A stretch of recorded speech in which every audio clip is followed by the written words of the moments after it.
اگر مگر اور اس کا قصہ ختم۔ وزیر اعلیٰ شہباز شریف اور قائد حزب اختلاف راجہ ریاض کی ملاقات کے بعد نگران وزیر اعظم کے نام کا اعلان ہو گیا ہے۔ ملاقات میں متفقہ طور پر فیصلہ کرنے کے بعد انوار الحق کاکڑ کو نگران وزیر اعظم بنانے کا فیصلہ کیا گیا ہے۔ کو پتہ ہے کہ چھوٹا صوبہ ہے، اس لیے ان کا نام جو ہے اس پہ میں نے اور وزیر اعظم صاحب نے دستخط کر دیے۔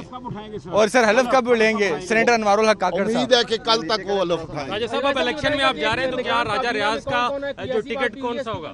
کوئی ڈسکشن ہوئی ہے کہ نگران کابینہ میں کون کون ہوں گے؟ نہیں، سینیٹر انوار الحق کاکڑ صاحب یہ تمام اب جو وزیر اعظم بنیں گے یہ ان کا اختیار ہے، اس بارے میں ہماری کوئی ڈسکشن نہیں ہوئی۔ ہمارا جو رول تھا، میرا خاص طور پہ اپوزیشن لیڈر کا، وہ رول ختم ہو گیا ہے۔